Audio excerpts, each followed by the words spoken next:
दिल्ली की सर्दियों की एक शाम सुप्रीम कोर्ट के मुख्य न्यायाधीश डीवाई चंद्रचूड़ की विदाई पार्टी आयोजित की गई थी। समारोह में देश की कानूनी और राजनीतिक हस्तियां मौजूद थीं और माहौल में एक अजीब सा संतुलन था, खुशी और आलोचना का। हालांकि बहुत से लोग चंद्रचूड़ के कार्यकाल के समाप्त होने पर खुश दिख रहे थे, लेकिन ये खुशी सतही थी क्योंकि उनके कार्यकाल के अंतिम दिनों में कई विवाद पैदा हुए थे। प्रभाकर एक बेबाक पत्रकार जो अपने तीखे सवालों के लिए निडरता के लिए जाने जाते हैं, उन्होंने समारोह में हिस्सा लिया था। वो चुपचाप अपने विचारों में खोया हुआ था जब चंद्रचूड़ ने मुस्कुराते हुए उससे बात करने की कोशिश की। चंद्रचूड़ ने हल्के अंदाज में कहा, तो प्रभाकर जी, आप क्या सोचते हैं? सब खुश दिख रहे हैं ना? प्रभाकर ने बिना झिझक के कहा, शायद सब अब खुश नहीं हैं। ये एक साधारण टिप्पणी थी, लेकिन इसके पीछे की सच्चाई कई परतों में है। चंद्रचूड़ के कार्यकाल में लिए गए कुछ निर्णय और उनके व्यक्तिगत आचरण ने न्यायपालिका की निष्पक्षता पर सवाल किए थे।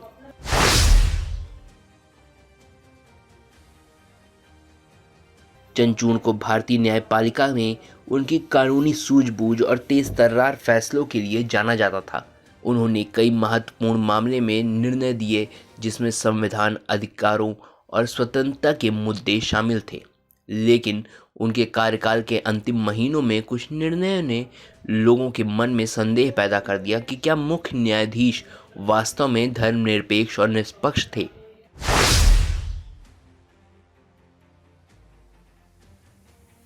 सबसे विवादित घटना में से एक है चंद्रचूड़ द्वारा राम मंदिर विवाद में दिए गया फैसला।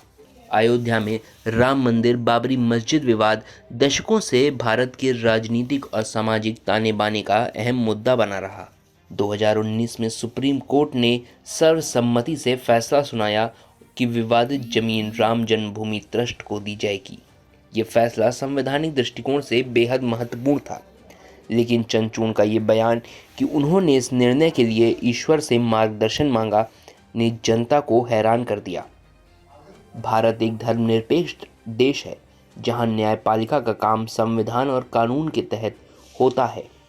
जब देश के सर्वोच्च न्यायाधीश ने सार्वजनिक रूप से ये कह दिया कि उन्होंने ईश्वर से मार्गदर्शन मांगा, तो इससे न्यायपालिका की निष्पक्षता पर गंभीर सवाल खड़े हो गए। क्या ये फैसला केवल कानूनी तर्कों पर आधारित था या इसमें मुख्य न्यायाधीश की व्यक्तिगत धार्मिक मान्यताएं भी शामिल थीं? कई लोगों ने इसे मुख्य न्यायाधीश के धार्मिक झुकाव का संकेत माना और कहा कि ये धर्मनिरपेक्ष संविधान की आत्मा के खिलाफ है। ये बयान न केवल न्यायपालिका की स्वतंत्रता पर सवाल उठाता है, बल्कि ये भी दर्शाता है कि एक संवेदनशील और महत्वपूर्ण मुद्दे पर न्यायिक प्रक्रिया के बजाय धार्मिक विश्वासों ने भूमिका निभाई थी।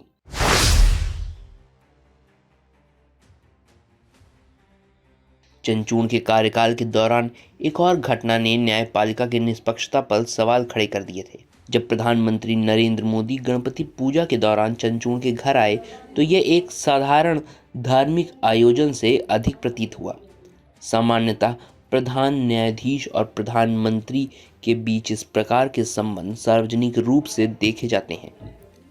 न्यायपालिका और कार्यपालिका के बीच संतुलन और स्वतंत्रता बनाए रखना आवश्यक है ताकि दोनों संस्थान एक दूसरे पर दबाव न डाल सकें।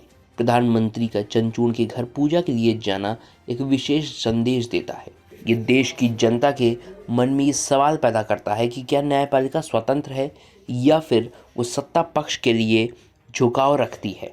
चंद्रचूड़ की प्रधानमंत्री के साथ ऐसे सार्वजनिक घनिष्ठता, खासकर ऐसे समय में जब देश के न्यायिक और राजनीतिक ढांचे पर गहरी नजरें टिकी थीं, कई लोगों के लिए चिंता का विषय बन गई।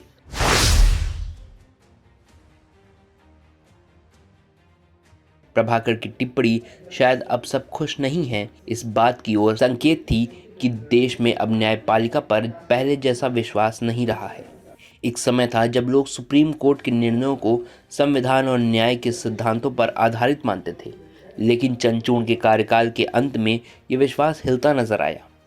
उनके विवादित बयान और प्रधानमंत्री के साथ उनकी नज़दीकी ने कई लोगों को ये सोचने पर मजबूर कर दिया कि क्या मुख्य न्यायाधीश वास्तव में निष्पक्ष थे। चंद्रचूड़ की विदाई पार्टी में हर कोई सतही तौर पर खुश था, लेकिन उस खुशी में एक छिपा हुआ व्यंग था। प्रभाकर का सवाल और चंद्रचूड़ का मुस्कुराता हुआ चेहरा इस बात का प्रतीक था कि न्यायपालिका की प्रतिष्ठा में कहीं न कहीं दरार पड़ चुकी है। पार्टी में शामिल लोग सिर्फ अपने चेहरे पर खुशी का नकाब लगाए घूम रहे थे, लेकिन असल में न्यायपालिका की स्थिति पर गंभीर चिंता जताई जा रही थी। चंद्रचूड़ के निर्णय और उनके कार्यकाल के विवाद शायद भविष्य में भारतीय न्यायपालिका के लिए एक महत्वपूर्ण अध्याय बनेंगे। उनकी विदाई ने न केवल उनके कार्यकाल का अंत किया, बल्कि न्यायपालिका की निष्पक्षता और स्वतंत्रता के प्रति जनता के विश्वास पर एक बड़ा प्रश्न चिन्ह भी छोड़ दिया है। और आप हमसे जुड़े रहने के लिए सब्सक्राइब करें YouTube पर, फॉलो करें Twitter पर और लाइक करें Facebook पर। और ज्यादा जानकारी के लिए आपको टाइप करना होगा सिर्फ न्यूज़ नशा।